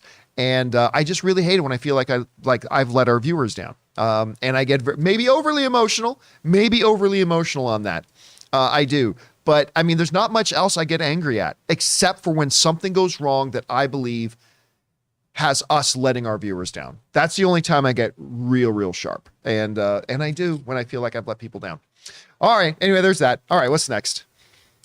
Jay Master said, according to comicbook.com, John Watts' Disney Plus series Star Wars Skeleton Crew, starring Jude Law, has begun production. Nice. Also, Jude Law is Captain Hook in Disney Plus live action Peter Pan and Wendy. We're doing another one? I didn't even know about that. Why? Well, first of all, I'll take all the Jude Law you can throw at me. Yes. I mean, yeah. Like I however like much Daddy Yeah, I Dumbledore. would. my trunk, put in there, I'll take all the Jude Law home. I love Jude Law. All the Jude Law in your trunk? I wouldn't mind Jude Law in my trunk, you know what I'm saying? Allegorically. I'll show myself out. But I didn't even know they were doing another live. Oh, wait a minute. Did they announce that? I don't remember if they even announced it. Anyway, Skeleton Crew.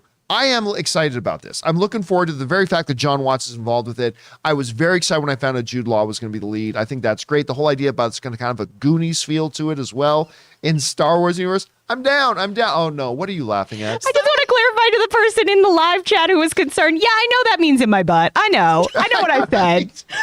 They're like, Amy, do you know what you said? Yeah, I know. We have totally lost control of today's show in so many different ways. You're going to ban me and Chris being on here together, aren't you? This is an entire show of Shot of the Day for Aviation Gin. All right, what's next? Todd Naparick said, my theory is X-Men will be introduced one at a time like the Infinity Stones were. I can easily see Storm showing up in Wakanda Forever and Rogue in the Marvels based on major parts of their history. Without T'Challa, what is the point of Aurora showing up in Wakanda? There's no point. So I don't see that happening. The idea of one at a time mutants, maybe. I mean, we did just get one. Yeah. So I mean, that's possible. I've always thought they would just do bang, X-Men movie, and that would be it. But this Kamala reveal may kind of show that your theory may be right. So I appreciate that. Kevin Feige's giving me a lot of time to lose weight and get in shape so I can be an X-Men. So thanks, Kevin. Are you Rogue? I would love to be Rogue. It's Rogue or Squirrel Girl. I've got two options. That's my options. All right, what's next? Kara Black says, will Bo-Katan and the Armorer have a confrontation with each other and have a showdown in Mando Season 3 due to the conflicting Mandalorian ideologies? I think conflicting Mandalorian ideologies are going to take a backseat to conflicting Mandalorian politics. So, I mean, they might, but I have a feeling they won't. They'll deal with ideologies. Mandalore has always had to deal with conflicting ideologies, but I think there's a bigger problem with Mandalore right now that they're going to deal with. So my guess, and it's only a guess, because you might be right, but my guess is they won't. That's my guess. All right, what's next? Fanimator said, what did you think of Jurassic World Dominion? Never saw it. Me neither. I had both commitments out of town and then got sick. And then heard all the mixed things about it, and I just lost all my enthusiasm to see it. Yeah. And at that point, other things started to come out. There's like, okay, well, I either got to decide to go watch a thing I'm already really far behind on, or fall behind on other things as well. Yep. And I just kind of let it slide. And so I'll watch it at some point. What's that? It's not important. Yeah, it just didn't seem like an important title, like after the reaction it got. So I still haven't seen it. Have any of you guys seen it? No. You know, sometimes there are movies where it's just, especially once reviews hit, you really just get that, like, I can kind of picture what this is, and it's not anything I'm over the moon about. And I just love that first one so much. Yeah. The initial Jurassic Park is what made me fall in love with science. Such a perfect movie. And made me want to, like, get into STEM and everything. And having those characters come back in a film that is subpar just doesn't make me want to do it. I can't say it's subpar because I haven't seen it. Yeah, that's so I'll get around to it at some point. All right, what's next? Curiosity Killed the Cat said, John, you made my heart smile and brought me to tears with surprise live streamer video. Simply wonderful. Well done, sir. Oh, thank you for that. Yeah. For those of you who know what he's talking about, I put up a video yesterday. You know, I'm always encouraging all of you guys, to start a podcast, blog, or YouTube channel. And, you make people's days. When they do that and they put themselves on a ledge to do that, when you drop in, leave comments or leave a super chat, whatever. So I decided to drop in on some live streamers and do just that. And I thought the reactions were pretty cool. So I put a video of that together. It's on the YouTube channel right now. You can go check that out. Thank you for that. I appreciate that. All right, what's next? Ritwick said, the awesome father of Kamala is also a dub artist for Doctor Strange in India. His voice fits perfectly. Ooh. That's cool. I did not know that. So he already had a little, you know what? We should Google all these fun facts before we go to our next party. And we're like, did you know? We gotta Snopes all of this. Yeah. Did you know that Star Wars was based on Snow White? No. Facts. But you know what? It's true. Marvel does seem to like to keep it in the family. Mm-hmm. Like they like to work with people who are already kind of in the fold one way or the other. That's happened a lot. So that's a cool fact to know. All right, what's next? Nerd on Film said the Gray Man is at 49%. I'm starting to think the Russos' MCU stuff is more because of Feige than the Russos, especially after Cherry. Listen, making a good movie is so hard. Like, everybody thinks making a good movie is easy. It's not. If it was easy, everybody would do it. It's really, really difficult. But, you know, I, as a big fan of the Russos, who have been they've come into my studio like 3 different times to come and give their time and stuff like that. They are amazing. Joe and Anthony are fantastic. I will be fans of them for life. With that said, I will admit that I have not been the biggest fan of what they have been behind post MCU. 21 Bridges, was it 21 Bridges or that they did with Chadwick? I think that was the name. 21 Bridges was not good. The one they did with Holland, not good. I was not a fan of Extraction, although it has some killer action scenes, has some absolutely killer action scenes. I was not a fan of that. And again, I haven't seen Gray Man. So Gray Man to me might be the greatest thing I've ever seen. I'm going to keep my fingers crossed. But yeah, there is definitely some magic that happens. There's a chemistry that happens when the Russos work with Kevin Feige. Can they replicate the success they had with Feige outside of Marvel? I don't know if they can. But clearly the chemistry between them and Feige is magic when they do, because they've made some of the best MCU movies. Well, I mean, just look at, there's not even a good one on their list. It's all fantastic. Winter Soldier, Civil War, Infinity War, Endgame. I mean, it's just all top shelf Marvel. So we'll see. We'll see what happens. All right, what's next? Frank Sanders said, what if Marvel's is a Freaky Friday situation? It's not, You know- 'cause that's body swapping. Look, actually, Jonathan, can you bring up that Carol Danvers picture again that you had up a little bit earlier if you can find it? The one thing, I mean, look at the look on her face, right? Yeah. But I think that's telling us she is confused about where she is. So again, I think that the showrunner made it pretty clear they just swapped places. I don't think they swap by. I don't think it's Freaky Friday thing. Although I thought that was a possibility when I just saw the show, but now that the showrunners made it kind of clear, I think that's pretty much maybe put if to she bed. looked in that mirror that Kamala was looking in before, Right. Yeah. and then she was like, "Oh no, Yeah. Yeah. that's not what happens." Like I said, it'd be like a look down, not a Yeah. look around. As opposed to, why the hell are there pictures of me all over this room? Right. Yeah. It's fucking All right. weird. What's next? Ojas Pateria, and I apologize if I said that wrong. Ojas Pateria, maybe? Us. Thank you. John, I'm here to tell you Zack Snyder's Rebel Moon will save Netflix just like he will save the DCEU at Comic-Con this year. Listen, I'm very curious about Rebel Moon. We've talked about Rebel Moon a number of times. I'm very, very curious about it, but yeah, I doubt that. I coached a kid on an audition for it. Really? Yeah. Oh, that's cool. The sides were good, if they're the actual sides and not dummy sides. I mean, again, I think the sound of the project is really fascinating. So we'll see. His last Netflix film did not save Netflix. So I don't know if that's going to be the case, but I am very curious to see the project. All right, what's next? Stubble McShave said, I could see Nintendo do a Metroid movie. I mean, that's another one. That could be one that they would have high on their list, and that would make a pretty good animated one, actually. Good call. All right, what's next? Enrique Caceres said, Nintendo is obviously planning Super Smash Universe. Again, what you do in the animated world, I'm not really sure, but doing animation opens up a lot of possibilities that may not necessarily be viable in the live action thing. So that could open those doors. All right, what's next? Rick Stain said, y'all, imagine a Metroid movie where Samus has her mind fractured. She receives a distress signal and arrives on a planet to pure turmoil and desolation. Again, there's a lot of different possibilities they could do. Now, listen, I'm not a big Metroid person. I played a little bit of Metroid. I couldn't tell you, but I couldn't tell you the first thing about it now. Yeah. So I don't know. But again, the possibilities, especially if you're going to take it into the animated realm, a lot of things you can do. And that would work so much better in live action, I think. Just You think it would be better in live action? Iron Man and the exosuits and Alien. I mean, Yeah. they especially with a, with like a whole different planet and just with the weapons Yeah, but on the it. problem is that sounds like a $250 million movie. And that's what we should spend. And it wouldn't make that though. I mean, is Metroid really I really think an IP Nintendo- that would get people out? I really think Nintendo should be getting a live action studio too, because a lot of these properties would work so much better. Zelda, Metroid, and all them, I think would work so much better. Even Star Fox. Imagine like Muppets, but with X-wings in space. But would That'd be so Metroid cool. make money? Nah, man. But Ray wants it. And this is why Ray is not CEO. Yeah, I mean, come on, come on. I mean, do we even know what rights they own? Like, I would say, like, well, Castlevania, but that's Konami. So do they even have the rights to that? I mean, I Yeah, know there's the animation. I don't know.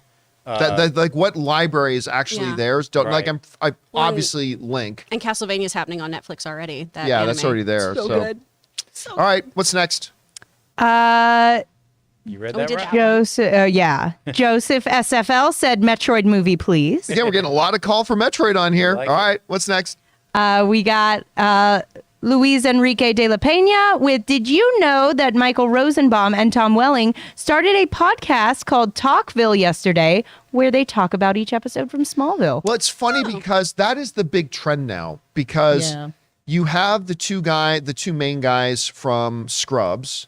They now do an each There's episode Yeah. thing. Office Fake Lady. friend- You have fake Office doctors, Ladies. girlfriends. You now have the New Girl cast doing each episode of going through each episode of the New Girl. So that's kind of the new thing. By the way, Michael Rosenbaum has what's called Inside of You. I think that's the name of his Yeah. podcast. It's a really good podcast. It's a great podcast. He does well on that. Do you know that they also, I think they own a winery as well. I think them and Stephen Amell from Arrow also have some business ventures together. Like Stephen Amell has Knocking Point, which is his winery. Then I think those guys opened a winery as well. Then I think they did a collab on something.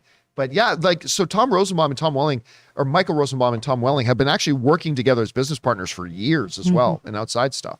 All right, what's next? It's funny, though, I will just say with those, they've almost taken the place of like DVD commentary. Yeah. Yeah, it really Because it has. is that episode by episode. Any hoodles. Sebastian Gonzalez said, damn, Vecna got to Galadriel too? MV confirmed, LOL. I have no idea what any of that meant. I know who Vecna is, but what are they talking about? I guess in the Lord of the Rings. In the trailer, Galadriel still had her eyes. What are we talking about? Yeah, I don't know what we're talking about. Like, are you saying that was the actor who played Vecna? Because no. it wasn't. No, not that I know of. All right. Anyway, what's yeah. next? Oh, maybe like the floaty people, kind of like, I don't Oh, know. maybe. Yeah. Oh, yeah. That maybe that Galadriel's vision looked like the Upside Down. Perhaps. Maybe that's what they mean. Perhaps. Okay. All right. What's next? I'll allow it. Zishan said, the reveal happening so soon after Strange Multiverse of Madness tells me it was a very deliberate decision to do it on the Disney Plus show and not the big movie with Wanda. I mean, was it deliberate? I mean, there was no like they weren't going to make Wanda a mutant. They've already kind of set Wanda's background, so we knew that ship had kind of passed them in the middle of the night. So but I still believed it was going to be in a movie. I still believed it was going to be in a movie. I did not think they'd do it in a little Disney Plus show, but especially with how good this show is, I'm very, very glad they did. All right, what's next? This is that part 2 we couldn't find. Okay. Oh, Jay said, don't need an ad at the place I already gave my money to about the thing I already gave my money to. I'm already here. Who are the ads for? Again, so for the IMAX thing, that one I see is more practical and functional. It's actually doing something to show you something to say, this is what you are in for, this kind of image. That's one thing. If AMC did that before their Prime, actually they do. In the AMC Prime, they have a spot like that has run for years that I've always appreciated, showing you the difference. Here's what black looks like on a regular movie screen. Here's what black looks like on our screen. And the whole, yes, the projector is still on thing. Yeah. Like that sort of thing that is saying, we want to give you a quick demonstration of what to look for in this movie you're going to watch, about how much better it is here. Boom. So I see IMAX's thing and AMC's Prime little thing. I see Yeah. that as being functional. As opposed to, you know what you should do? You should go to See a movie at AMC. Yeah. It's like, okay, Bitch, yeah, I'm I'm here. here. I'm here. All right. Anyway. Yeah, and I mean, the inverse of that wouldn't make sense. So you couldn't show off what IMAX does at On a home. TV screen. Yeah. Right. Yep. And then what used to bug me was the flip side of that, where they would show you, you get a DVD, right? The standard definition DVD. This is what Blu-ray will show you. I'm like, how can you show me what Blu-ray is showing me when this is a DVD? Yeah, Yeah. when I'm watching this in a 480 They format. said, just trust us. What you're seeing right now, It'll it's get shit. It's like when television commercials come on and say, look at the vibrant color of this new Sony TV. It's like, dude, I'm watching it on a JVC. Right. I got this in an alley. This is All right, what's next? Jonah Barnhart said, hello. Do you think it's possible that a VFX strike could be possible like the writer's strike? The problem is there's no VFX union. Oh, that's such bullshit. I mean, there are chapters of what is the big union that just averted a strike? Like IATSE? Yeah, IATSE. There are chapters that have VFX members in it, but there's no organized VFX union. And until they do that, it's going to be very difficult. And here's the problem. The VFX artists' problems aren't from the studios. It's from the VFX companies. Yep. Because the VFX companies are the ones that are bidding rock bottom dollar on the projects that the studios are putting up, which forces them to overwork everybody and all that kind of stuff. So it's a tricky, complicated thing, but something has to happen for these artists. Absolutely, especially with the push now to working from home so much more. A friend of mine does post-production, beautiful, beautiful work, and he is working, 18-hour days from home because it's just, well, you're there. You might as well get it done, buddy, which is horrible. It's, Look at all the time you're saving from commuting. Yeah. Put that into work. Yeah. Isn't it great? And you're punished then for also being very on top of your work, where it's then, well, then you can do more of this. Let's get ahead of this next thing. That's been true in work Any and kind of management job. forever. It's Yeah. like if you're really good at your job and you finish your work effectively and creatively, instead of getting kudos, they go, oh, well, I guess we can give you more work. It's like, Exactly. wait, that wasn't why I got really efficient. But anyway. All right, what's next? That's why I've been mediocre at this the whole time. Keep expectations low. Bang Blaze 71 said, just finished Breaking Bad. I definitely liked it, but with how much it gets hyped up online, I thought it would be a lot better. Well, I mean, listen, that's the thing. It doesn't matter. Look, there are people who don't like The Godfather. As weird as that sounds, I know people who don't think The Godfather's all that great. So you're going to go into any show and you're going to either like it or not like it, and you're going to like it to a certain degree depending on how it hits you. And it's not going to hit, like for a lot of people, it hits them as one of the greatest things that's ever been on TV. But it's not going to be like that for everybody. If it wasn't that for you, that's totally fine. Well, and I feel like there's a difference between consistently hearing, this is really good, and consistently hearing, this is the best show that's ever been made. Like for me, and I thought it was an incredible movie, but there was almost a degree when I finally got to Everything Everywhere All at Once. It was like, it was amazing. It literally could not have been as good as everyone told me it was. Right, 'cause it sounds like the unless greatest I thing ever actually made. just pissed myself from joy and laughter You and didn't? Shit. All right, well, I mean, I did, but I do at most movies. That's a me problem. Just regal. But no, I think there is a level of not just this is so good, but this is the best. And you almost can't make something good enough once you're hearing that hype for years and years and years. Yeah. Yep, expectations become the enemy of joy sometimes. All right, what's next? Suthius said, we've seen this in official clip, but the score where we see Jane Thor for the first time in Asgard is awesome. My favorite new piece of MCU music. Title of score is Mama's Got a Brand New Hammer. Oh, that's I fun. love that. great. Again, I can't remember a lot of the score because in Thor: Love and Thunder, I'm just so fixated on the soundtrack than I am on the score. Again, in the kids' battle when the bridge for November Rain starts to play, I'm like, yeah. that is like perfect. I loved that. All right, thanks for pointing that out, though, man. All right, what's next? Delightful. Al Rensha said, do you think the Kaluuya loss could raise fans' expectations for Black Panther 2 at San Diego Comic-Con? I would want Marvel to bring amazing footage to calm me down. They know they don't need to do that. Nobody's panicking because Wakabi's not in Black Panther 2. Nobody's panicking over that. Like if I heard that Nakia or Okoye or wasn't in it, then I would start to get a little bit worried. Those were much more important, much more functional characters than Wakabi was. So I don't hear any panic from people that he's not there. I don't know anybody that was expecting him to be there, to be honest. So I think it's gonna be fine. I just wanted to praise Mr. Kaluuya for having options, to actually have the options there. Let's hope he gets more roles. I want to see him in a comedy role. He's got some acting chops. Well, he's very hilarious passionate, too. and he's making money. So What a dream as an actor too. What an embarrassment of riches of a choice that is. Yeah. If you haven't seen his acceptance speech too for his Oscar, it's one of the funniest things ever. It's so good. And I cannot wait to see him in Nope. Cannot wait to see him in Nope. All right, what's next? I think too, just real quick, I think it's such an imbalance on the reaction to it. Because if you said, oh, Daniel Kaluuya, if there was an article, is going to be in Black Panther 2, everyone's like, oh, okay. Okay, whatever. And then you say he's not, and everyone's like, oh my God, he's not. It's not balanced. Yeah. All right, what's next? Ritwick said, Gray Man reviews bombed, Resident Evil series early reviews bombed, Netflix in gore voice. So this is my vow, all good content will die. $200 million gone, reduced to atoms, I guess. Again, I'm not going to say that because I haven't seen it. I am surprised because, again, a lot of these critics that are saying they don't like it so much, I know, like I personally know we're very excited about this movie. But again, but remember, it's mixed, right? It's almost a 50-50 split. It's not like these are the worst reviews, the worst reviewed thing ever. It's almost as many people like it as don't like it. So, I mean, I get but it is very mixed. Yeah, it's very mixed. All right, what's next? Seconds from Disaster said, with Kamala switching spots with Carol, there are theories that the Bengal is actually one of the nega bands. We were discussing that. By the way, I would highly encourage you go and check out our open spoiler discussion, our Ms. Marvel after show that Rob and I did yesterday. We got into that as well. And that is absolutely one of the prominent theories, and I wouldn't be surprised if that's the way they go. But remember, the comics are the comics. The MCU is the MCU. They are two different things, so they could do it very differently. But we'll see. All right, what's next? Michael Johnston said, reporter, hey, Daniel, are you in Black Panther too? Daniel, nope. I will grant that one the drum shot. I'll give you that one. That's not bad. That's not bad. All right, what's next?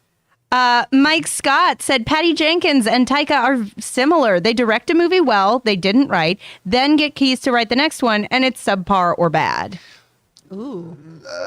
Thor, I will still stand on this. I know everybody's like, Thor 4 is not bad. Thor 4 is better than Wonder Woman 2. Yeah, Thor 4 is infinitely better than Wonder Woman 2. like But Wonder again, Woman Taika's written wonderful things that he's directed. I mean, look, you're an Oscar the for it. laundry list of great stuff that. Now, do I think that Thor 4 is one of the weaker things Taika's done? Yes. Yeah. Yes, when you compare it to What We Do in the Shadows, Jojo Rabbit, Thor Ragnarok. But even being the Wilder worst movie on that list is still good. It's like Yeah. being the worst Christopher Nolan movie. Yeah. So there's that. As far as Wonder Woman 2, Patty Jenkins, again, she only directed a movie that wins Academy Awards in Monster. She then did the first Wonder Woman, which was like the first legit breakout film for the DCEU. Like legit. And then, listen, but again, everybody thinks making a good movie is easy. And then somebody makes one movie that doesn't quite live up to expectations. And listen, I'll tell you, I didn't like Wonder Woman 84. no. But the thing is, that's like one project she's ever done that wasn't great. Sure. So I am not worried about it. I'm really not worried about it. And again, it's not like they do one and they do bad. No. Both of them have very, very good resumes. So I wouldn't worry about it at all. All right, what's next? J Master said, John, do you want to feel old? Today is the 25th anniversary of Disney George of the Jungle, starring Brendan Fraser, and 27th anniversary of the first X-Men film. Yeah, the first X-Men film, that one feels like a long time ago. Yeah. The first X-Men does feel like there are movies that come out that celebrate anniversaries that I go, wait, that movie's how old? Because it feels like it came out a few weeks ago. George of the Jungle, that feels like another lifetime ago. Yeah. I mean, By the that way, day was seared into little Amy's memory. Oh, yeah. So I remember. But I remember The Fraser because sons. I was there. Ooh.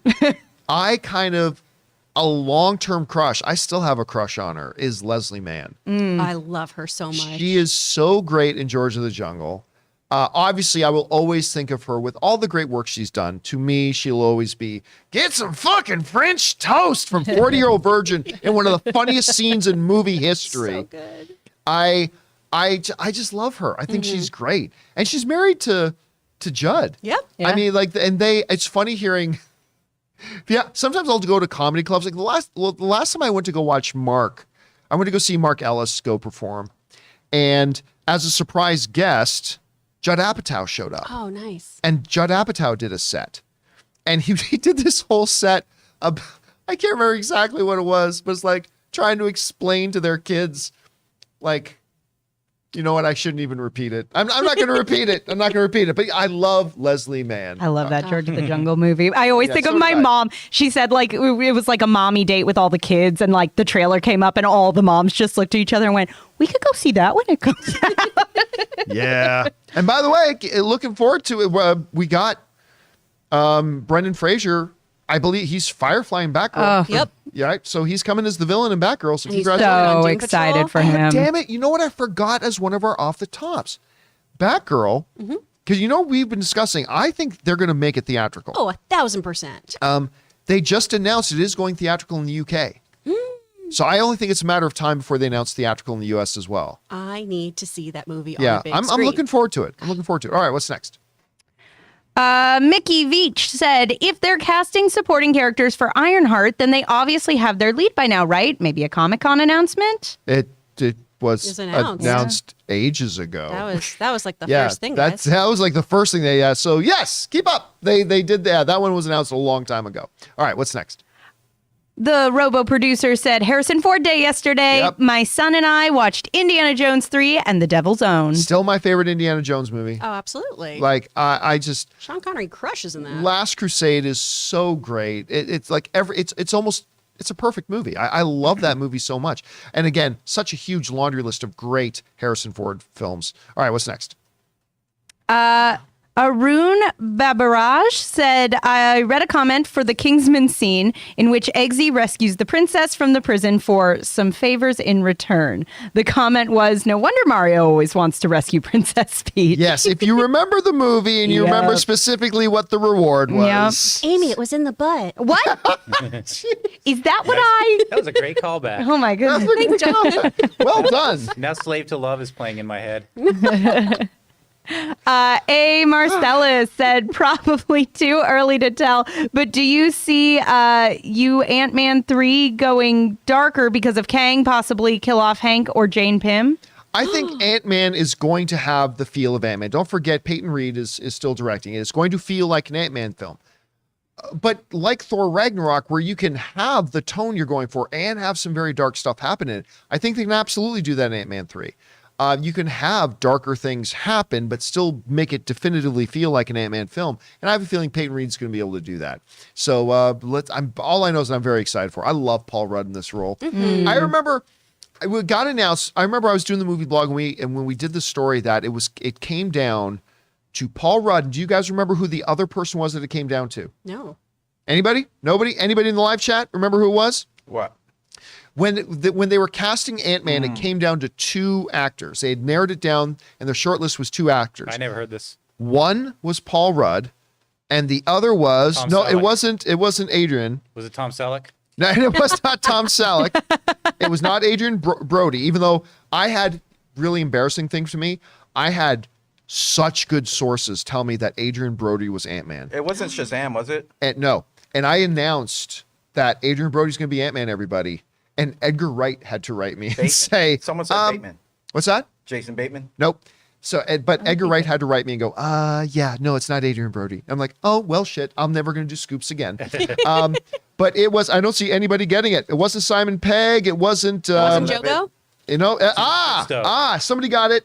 That one Michael got it. It was Joseph Gordon-Levitt. Oh. It's strange. I remember it came down to Joseph Gordon-Levitt and Paul Rudd. And Joseph Gordon-Levitt was pretty hot at the time, and everybody was like, a lot of people were going, "Oh, it's got to be Joseph Gordon-Levitt." Yeah. And it went with Paul Rudd. And when they did, I kind of went, you know what? Depending on what they're going for in here, that might be a masterpiece casting. Well, and right also by casting this, we've got 30 years with the same actor. there. Yes, because he's never He aged. doesn't He age. will never age. And I think now I think if everybody knew what Ant-Man was going to be, I think more people might have said, yeah, Paul Rudd, because again, this is a great example. The Ant-Man casting is a great example about why people say, hey, John, who do you think should play so-and-so in an upcoming comic book movie? I say, I don't care. Just make it, because nobody knew what the script of Ant-Man was. Yeah. Nobody knew what they were going for. And so when we found out that the shortlist was Joseph Gordon-Levitt and Paul Rudd, everybody said, oh, make it Joseph Gordon-Levitt. But we didn't know that actually the better fit was Paul Rudd. We didn't know that. So that's why I go, look, as long as you're casting good actors, that's all I care about, because I haven't read the script. And Paul Rudd ended up being the right choice, I think. great. Oh, yeah. And I still love Joseph Gordon-Levitt. Don't get me Oh, wrong. yeah, I would but- love him to be in the MCU. Yeah, absolutely. All right. Yeah, What's I want to next? see Jason Bateman and Joseph Gordon-Levitt in some role. Yeah. Oh, that would be great. I want a horrible bosses in the MCU. Yeah. Basically. I want Yeah. Jason Sudeikis and Jason. And I Scott was want- Mance. What's that? Scott Mance in the Mance. MCU. And Scott Mance. Get Scott Mance man. Mance. All right, what's next? Harry Katsaros said, producer Jonathan asked for Netflix to bring back Mindhunter the other day. Yes, Yeah. please. Blackbird on Apple TV featuring Taron Egerton and Ray Liotta is basically Mindhunter Season 3. Well, I don't have Apple TV, but isn't For All Mankind on Apple TV? Yes. Okay, Yep. so now I have more reasons to. Oh, So Ted what is it? Lasso, Ted Lasso, Morning Severance. Show. It's yeah. After Apple Party. By the way, TV pretty that's stacked. at part 1 of 2. Is there another one? Or did they not get in? No. They didn't get in. Okay. All right. What's next? We got Al Rensha. I went to the dark side and attempted to watch the Munsters trailer. Not even 40 seconds in and I tapped out. You would have to pay me hundreds upon hundreds of dollars to watch this movie. Okay. Look. We always say. I just finished saying it. Everybody thinks making a good movie's easy. It's not. Blah blah blah. And like people say, I could make a better movie than that. It's like, no, you can't. Even if it's like one of the worst movies ever, you can't. But believe me, you can't. I honestly feel like a high school drama club could make a better trailer. You got It was to work to make awful. a movie that looked that bad. That was impressive. Yeah. I was talking to my friends last night about it too, and I think if the whole thing had been black and white, and if it was at a different frame rate too, it would have worked better. Yeah, that high right? Like Rate, one man. frame, Yeah. 1 frame per second, maybe. Something. I literally Maybe just one frame only. Just That one might have been image, better. Just still one image. freeze frame. I literally got trolled by a Monsters bot That's our first because someone wrote oh, this was like a wonderful whatever trailer. I'm like, it was the company that put up their post, and I wrote, were you watching the same trailer as me? And someone trolled me and said, clearly you have very little experience in movies. Sad. And then when you click on there, it's like something Monsters, and all their pictures were of the Monsters. I literally got trolled by a Monsters This is bot. Rob Zombie. I mean, maybe you know what they should have done. They should have made it like black and white with no dialogue, and just have the words come up on screen like in the old before the talkies. Lean into it being that cult classic, right? Yeah. I would enjoy that more than whatever the hell I watched. And there. you know what here's the funny thing. If this comes out and it ends up being like one of the best things ever, Oh, yeah. that's going to be like one of the best things. That'd be great. I'm still excited. It All right, what's next? was like cornball fun. Yeah. The unbearable weight of being a good Canadian kid said, watching Transformers, Nervously Gray Man, and Crawdads tonight. Wow. Do you think Where the Crawdads Sing could be a sleeper hit? I don't hear anybody talking about it, except for Aaron. Aaron's the only person here talking about it. So I don't think it's going to be a sleeper hit. I mean, it could be great. It could be awesome. I just don't hear a lot of people talking about running out to see it. So I have my doubts, but fingers will be crossed. All right, what's next? Ricky Bizarro. We already did that one. Jay Master said, writer Rhett Reese has recently come out to say that Marvel has been very hands-off in getting support from Marvel to maintain the tone and vision for Deadpool 3. Well, yeah, actually, him and his writing partner, Paul Wernick, we talked about this over a month ago, that they came out and said, you know what? Disney hasn't given us any notes yet. Yeah. Wow. They said they have been getting, they said, now we're totally sure we'll probably push the limits and maybe they'll write, hey, maybe cut that joke up. But they said so far in their writing process, not a single note Yeah. they've gotten. The hope is that it's a David Fincher Fight Club situation of you get one.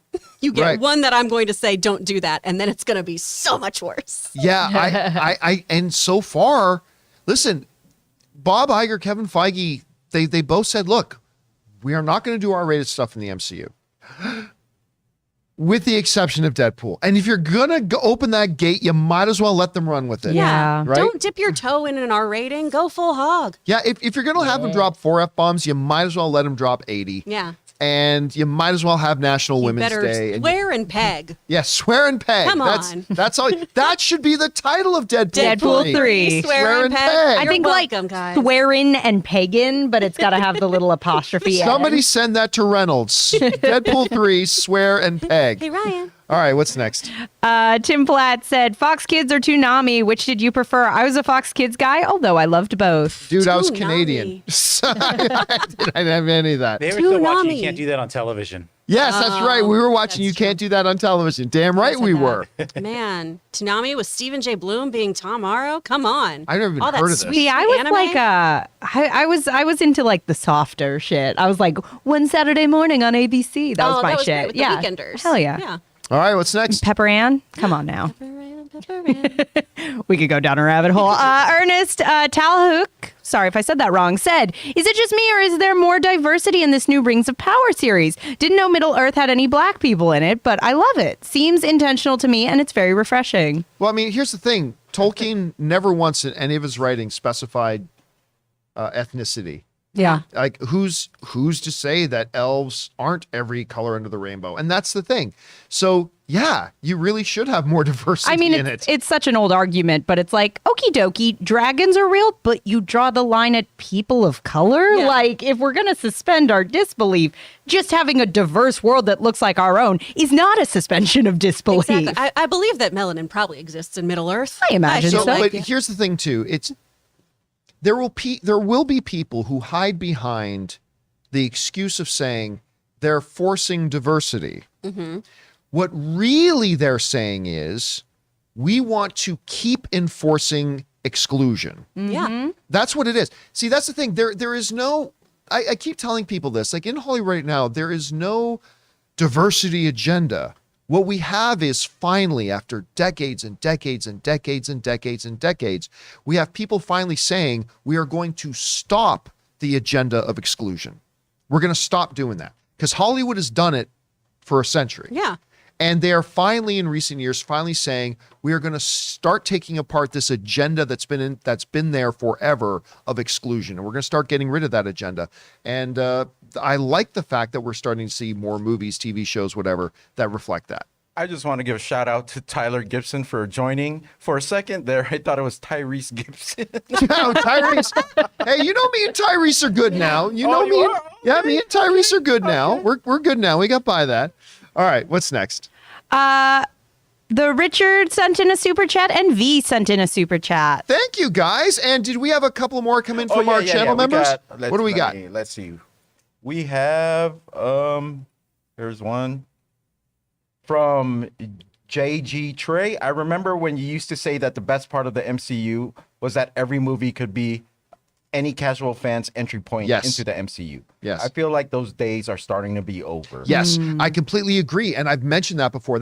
See, the true genius of the MCU, for those you haven't heard me say before, is the fact that Kevin Feige has specifically done it where every single project is a potential entry point for a new fan. That you could step. I told you, I had somebody step in, never seen an MCU movie, went into, it was either Infinity War and Endgame. I'll say Infinity War, it might have been Endgame, but stepped in an Infinity War. Had never seen an MCU thing since, and I'm sure there are many things that probably went over their head, but they did not feel lost because everything they would do did not require prerequisite courses before coming in and watching it. Yeah.